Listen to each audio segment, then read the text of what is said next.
When Allah put human beings on the earth, He made much of what is on this earth available to us. That's something we should use, we should enjoy, we should make use of, and be grateful to Him. وَجَعَلْنَا لَكُمْ فِيهَا مَعَايِشْ قَلِيلًا مَا تَشْكُرُونَ. He said He put in this world lots of things, all kinds of things that you can use for your life. How little you show gratitude. Other places in the Quran He made it more specific and said كُلُوا مِمَّا فِي الْأَرْضِ حَلَالًا طَيِّبًا. Eat from whatever, consume from whatever is on this earth that is permissible, halal, it's allowed. And tayyiban, that is good and pure. And you can look at halal and tayyib as two qualities, meaning one of the ways of looking at it is whatever Allah made allowed is good. It had to be good for Allah to allow it. In another place He clarifies that the only things He made impermissible, not allowed, what we call haram, He says يُحَرِّمُ عَلَيْهِمُ الْخَبَائِثِ.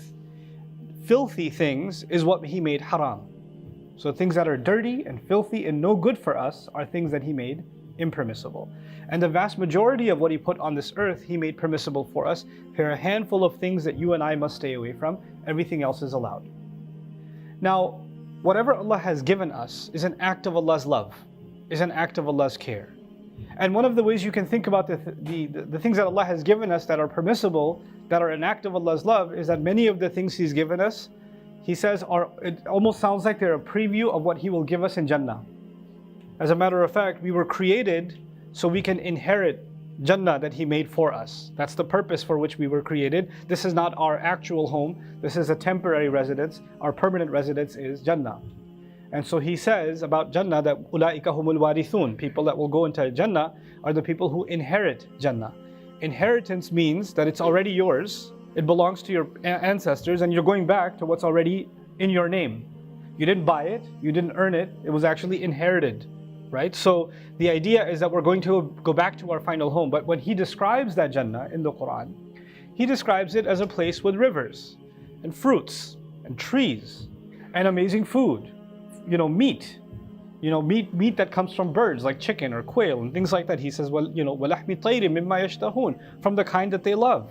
The flesh of birds that they love to eat. So He refers to things that we have experience from in this life and then refers to the next life. The point being that Allah, even though we're not in heaven yet, is giving us a small taste. Maybe not, multiply that by infinity, how much more better it's going to be, how much more incredible it's going to be. But regardless, this is still an act of love and care from Allah that He made so much of this world permissible for us, halal for us. And I want to start with that. And then I want to add something before I actually share a story with you today that informs the first lessons of Surah Al-Tahrim, which is an incident from the Prophet's life, sallallahu alaihi wasallam. The thing I want to share with you is the word haram. It doesn't just refer to something that Allah does not allow. Of course, it refers to that too. And it primarily refers to that. So there are certain kinds of animals we're not allowed to eat. Those animals are haram. There are certain things you're not supposed to drink. Those are haram, etc. Right? There are certain acts that are haram. Everybody understands that. But haram in Arabic also means to deprive yourself or to deny yourself something. Like for example, if you say, man, I hate that pizza place. I'm never going back there again. You made that pizza. It's not haram by Allah, but you made it haram for yourself. That's not the word haram in the religious sense. That's actually the word haram in that you have denied, you have deprived yourself, or you have forbidden yourself from ever going to this place again. Or it could be that somebody had a business deal and the business deal went bad and they said, man, I'm never giving those people my business again. So you made dealing with them haram on yourself. That doesn't mean that it's haram by Allah's standards. That means that you have decided, no more. I will not give them access. I don't want to talk to them. I don't want to deal with them ever again. This is also a kind of haram from the Arabic point of view. Now, having those two things in mind, a quick synopsis of the story that I really want to share with you today.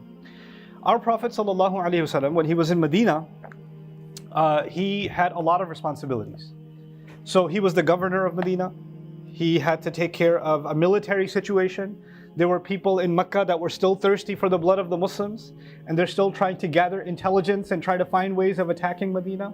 There are also people inside Medina that are pretending to be Muslim but are actually spies and working with the enemy and sending them intelligence information. So there's an internal problem, an espionage problem, a spy problem inside of Medina.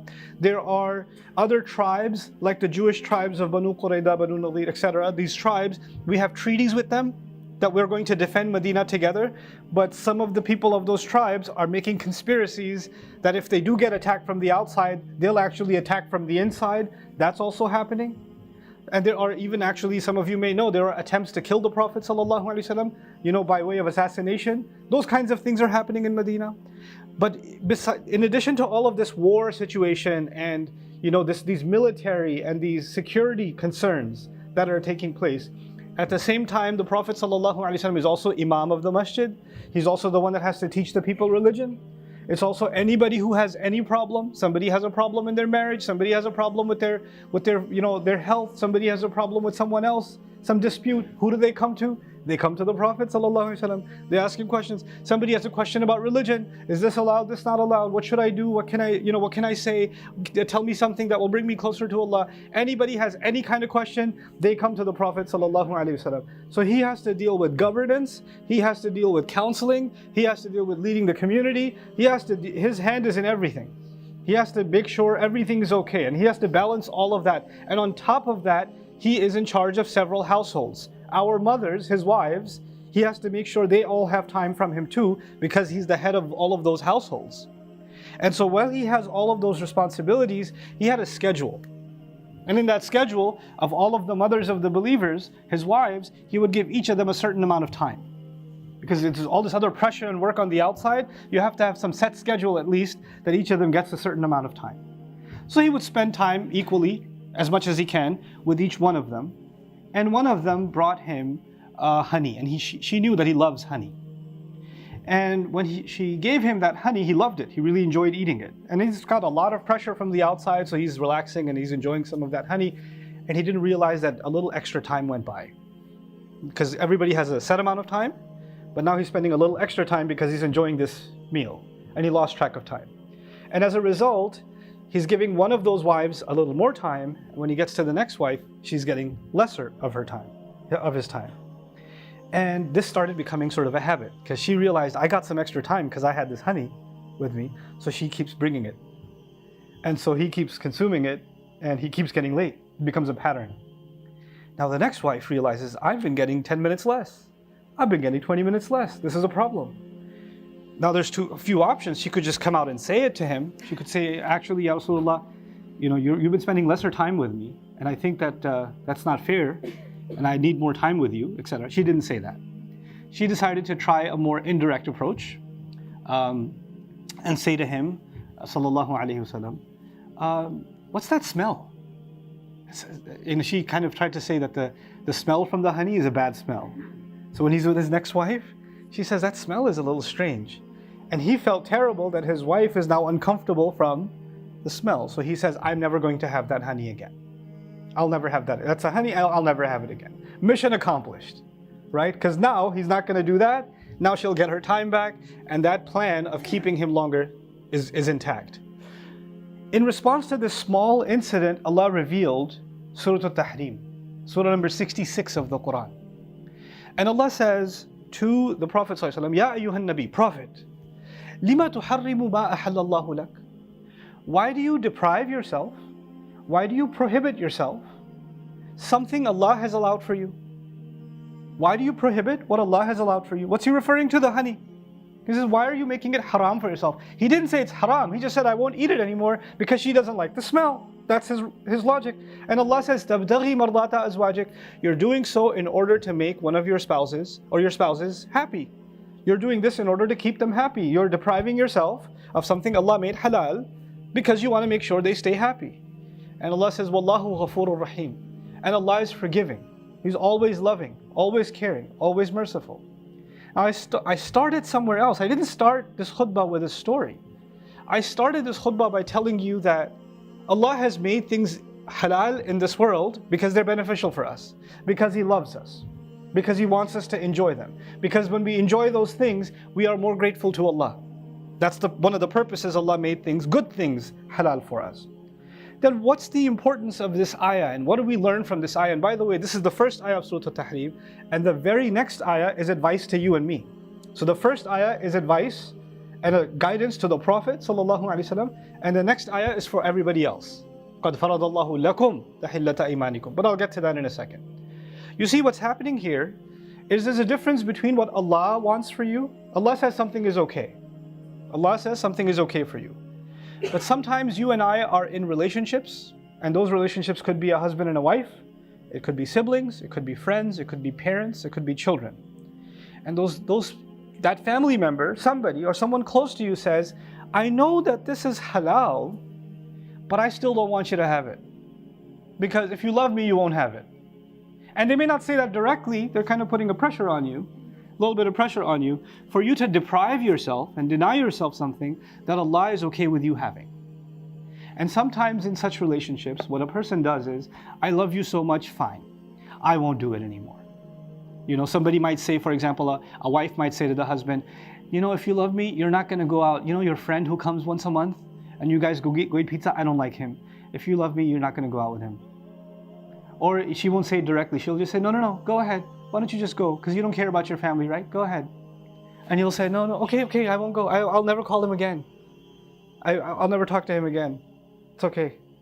She may have a reason, she may not have a reason, but she's making it sound like your loyalty to me, your love for me, must mean you must deprive yourself of something else.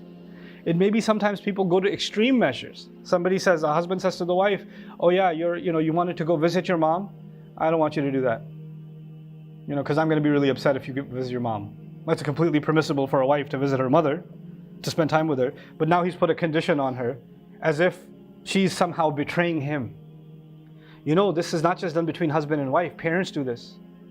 And many families in the world, they are, for example, divorced parents.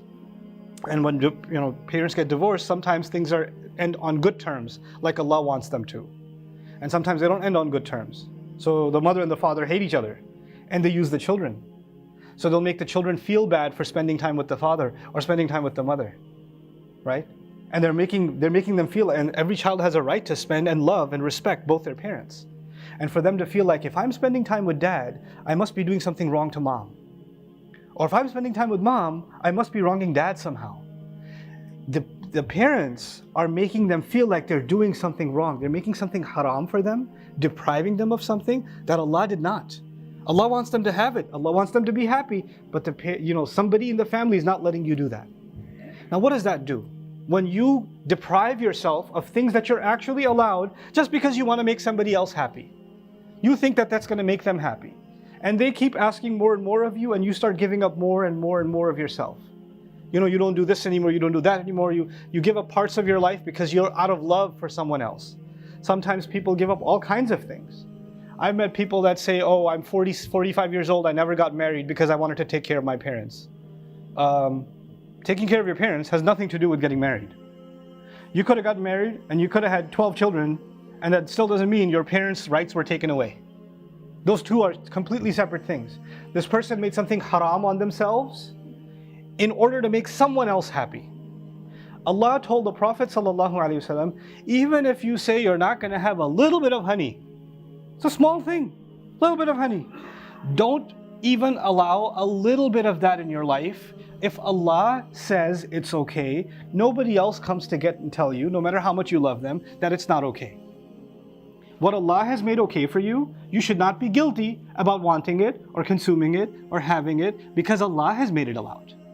Yes, if you're going to do something that takes somebody else's rights, that wrongs somebody else, that's something else. I'm not saying, that if so long as it's halal, do whatever you want. No, because even if something is halal, you might be using it in a haram way. And if this wife, this mother of the believers, if she's saying, I don't mind you having the honey, I just don't want you having my time taken away. That's perfectly fine, that's her right. That's completely her right. So there's a way to demand your rights without imposing on somebody else that they need to deprive themselves of something or the other. Because what does that do over time? And this happens in relationships all the time. A person denies themselves, deprives themselves, doesn't do what they wanted to do. There are people, for example, a young man wants to get, and all kinds of people come and share their stories with me, and sometimes I'm just left holding my head like, how do I even begin to address this? I'm just in shock. There was one time this family came to me and they had 3 daughters. And the second daughter had a proposal that, somebody wanted to marry this daughter, the second daughter. But the older one was not married yet. So the father said, no, because in our family we have to get the older one married first. And so the second one kept getting proposals, and he kept rejecting them, even though she wanted to get married, because that would look bad. It'll look bad because the older one's not married and the younger one already got married. And this is something, wallahi, Allah will ask about. Allah will ask about that. Because you deprived somebody of a right that Allah gave them. Just because they're under your care does not mean they're your slaves. They are still slaves of Allah. And what Allah allowed for them, you and I don't have a right to deprive. I don't own my children. I have an amana from Allah. And this is why when somebody dies, what do we remind ourselves? We belong to Allah, and to Him alone we return. We don't own anybody. We don't own anybody. The opposite is the case sometimes. There are people that are in abusive relationships. And sometimes marriages work, and sometimes marriages don't work. Sometimes the marriages become very ugly. It's become a place of sometimes physical torture, sometimes it's become a place of emotional torture, psychological torture, humiliation, backbiting, insults, families hating each other, husband and wife fighting in front of the children. Things are getting uglier and uglier and uglier. And the daughter says to her own parents, she says, I know that I wanted to marry this person, but he's become someone else. He has this problem and this problem, and the children are suffering, and I don't know if I can do this anymore. It's too humiliating. His family says these things to me. He says these things to me, and I can't take it anymore. I'd like to leave this marriage. And the father says, or the mother says, no, you're going to humiliate us in the community. You stay. You don't do that. Be grateful to Allah. Just have sabr. Because you should have, what she's asking for is actually something halal. If she's in suffering, at least have an intervention. At least figure out what the problem is. At least acknowledge her pain, or his pain for that matter. They have a right to have that acknowledged, instead of them being made feel guilty about them asking for something that Allah Himself made halal. A person has the right to feel respected. A person has the right to feel honored and dignified. A person has a right to feel loved, to feel like they belong. And if they're not feeling that, and they come to their loved ones and say, I'm suffering, I'm not doing okay, they don't have a right to impose on them what Allah did not. As if to say, and this sounds really bad, but listen to what I'm saying. As if to say, Allah, I know Allah says it's okay, but I say it's not okay. So now who are you going to listen to? Allah or me? Me. That's what it sounds like. And that's something really scary that we do. Making something haram that Allah has made halal. It takes all kinds of forms. It comes in all shapes and sizes. It can do with money, it can do with relationships, it can do with connections. Sometimes families have fights with each other, and you tell somebody, oh, you're not going to talk to that one again. Don't ever talk to your uncle again. I hate father has a fight with his brother. So they have a fight with each other. He tells his children, don't talk to him, don't talk to his kids. وَيَقْطَعُونَ مَا أَمَرَ اللَّهُ بِهِ أَن يُوصَلَ وَيُفْسِدُونَ فِي الْأَرْضِ If I have a brother, and I don't, but if I had a brother, and even if I had a fight with him, if my children, they have their own relationships, they have their own responsibilities, they have an uncle, they have cousins, all of those relationships, I don't own them. I don't control them. Those are their relationships. I cannot come in the middle of that and say, you don't get to talk to your cousin, you don't get to talk to your uncle, you don't get to do this, you don't get to do that. You don't create halal and haram. You and I don't have that authority. لِمَا تُحَرِّمُ مَا أَحَلَّ اللَّهُ لَكَ. And when we do that, we create corruption. We create chaos. And what we do is we deprive a person of what they normally deserve. So in the last few minutes that I want to share with you, when Allah revealed this, you know what He said at the end? He said to the Prophet ﷺ, why do you make haram for yourself what Allah has made halal? Are you doing so you can make your spouses happy? تَبْتَغِي مَرْضَاتَ أَزْوَاجِكَ. And then Allah says, وَاللَّهُ غَفُورٌ. And Allah is forgiving.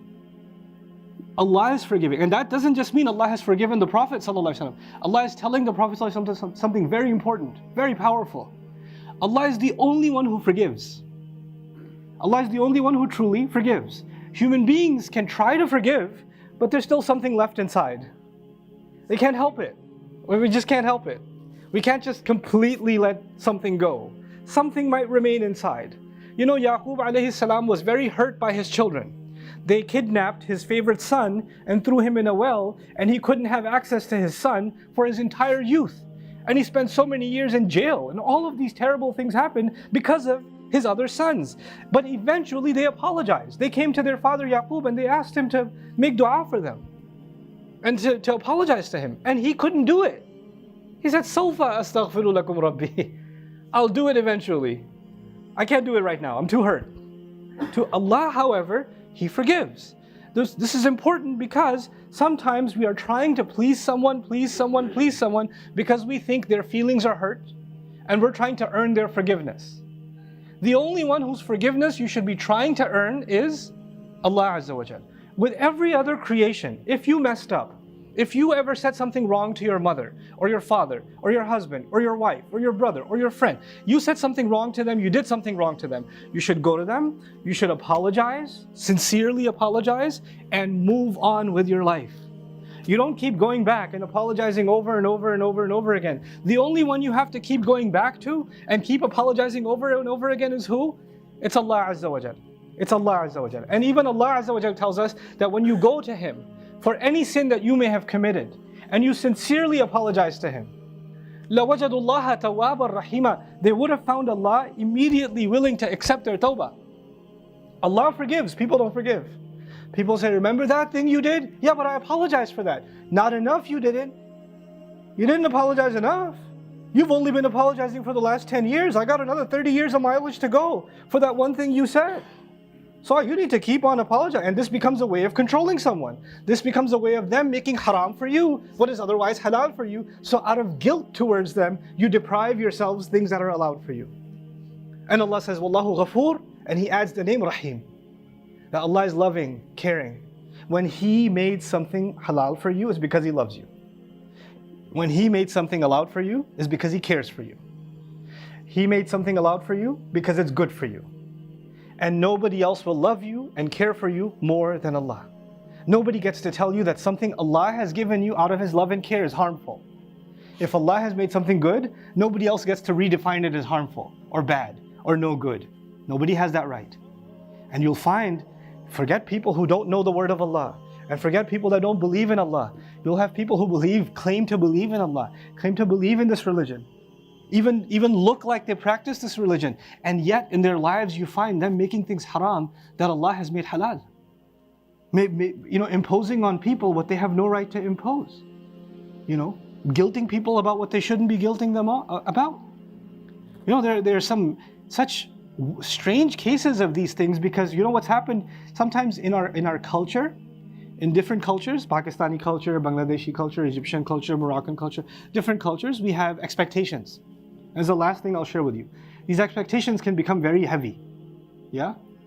So for example, when a wedding is happening, then there's an expectation that people are going to dress a certain way, and we have to have certain kinds of jewelry, or we have certain kinds of arrangements for guests, or certain kinds of food. And in order to do that, everybody has to pitch in. The whole family has to pitch in, because we're going to do this massive, party, celebration, gathering, and there's going to be pictures being taken. We have to post these things on social media, because otherwise how will Allah accept it? So we have to make sure that it looks good. So everybody has to, you can't wear the same thing you wore last year, you have to buy something new. And we have to go pay an extra 1,000 for that, and everybody has to pitch in. And somebody in the family says, actually, I think we're overspending. I don't think we should be spending money like this. I don't think this is a way to get blessings. A lot of this money could be used for actually doing something for the poor, or those many of those in our community who cannot even afford to get their daughter married. They can't even afford one animal to be slaughtered for Eid. And maybe we can help them get one of their daughters married with some of this money and earn their du'as, so the people that can afford it actually have blessings in their marriage, instead of just pictures in their marriage, instead of just expensive stuff in their marriage. And then they're guilted. Oh, you don't want to help the family? Astaghfirullah. How greedy, how selfish are you? You don't want to help the family. You just want to take care of yourself. And this is again somebody saying, I have the right to not partake in what is not okay. I don't have to. I'm not obligated. I'm not obligated to be part of frivolousness. I'm not obligated to do things because our culture expects them. Allah did not obligate me. And if I'm not doing it, I'm not doing anything wrong. I'm not doing anything wrong. As a matter of fact, chances are, you guys are doing something wrong. You're the ones that are overspending. You're the ones that are being wasteful. You're the ones that are keeping up appearances. You're more concerned with pleasing people than you are even with pleasing Allah. You're more afraid of the words of people. What comments are people going to say? What words are they going to say? Their words are heavier on you than Allah's own words. That's a problem. That's not okay. And so I decide that I'm not going to do it. You decide you're not going to do it. And now pressure is being put on you that you're not a good family member, that you're breaking ties. Allah wants you to support the family. Allah wants you to be good to your family. He wants you to, that's misuse of the word of Allah. Don't prohibit people what Allah has made allowed. Don't impose on people what Allah did not impose. What Allah did not impose. You know, I tell you guys this all the time, and in my last minute I'll remind you, most of the wrongdoing that's talked about in the Quran is family doing it to family. Most of the wrongdoing talked about in Allah's book. The Prophet ﷺ, his worst opposition were his uncles. Ibrahim ﷺ, one of his worst opposers was his father. Yusuf ﷺ, his brothers. Nuh ﷺ, his wife. Lut ﷺ, his wife. What do you find in the Quran? Some of the worst opposition, some of the worst crimes that have been committed, some of the worst things that have been said by family to family. So yes, that will be a challenge in our families. That will be a challenge in the people that are closest to you. But you have to draw a line. You don't have to fight anybody. I'm not giving you this khutbah, so you say, watch this video and then we'll have a fight after that. No. That's not what I want either. But you have to be clear about who you're willing to please. Who are you willing to please? And whose lines will you respect? The lines drawn for Allah are for your benefit and for those who don't understand them. It's actually for them. وَيَضَعُ عَنْهُمْ إِصْرَهُمْ وَالْأَغْلَالَ الَّتِي كَانَتْ عَلَيْهِمْ يُرِيدُ اللَّهُ لِيُخَفِّفَ عَنْكُمْ وَخُلِقَ الْإِنسَانُ ضَعِيفًا. He says Allah gave you these laws, and He gave you what's allowed and what's not allowed to remove the burdens and the chains and the fetters that used to be on you. He wants to get rid of your burden for you. He wants to make you feel free. That's why He gave you this law. The law is not the burden. Culture becomes a burden. Society becomes a burden. But the law of Allah is not a burden. The law of Allah is actually freedom. He says, يُرِيدُ اللَّهُ لِيُخَفِّفَ عَنْكُمْ. Allah wants to lighten your burden, to give you an easier life. And you were made weak. Meaning, this law is there because without this law, you would be crushed under other weights that you cannot carry. But this will make it's a lighter burden for you that you can actually carry.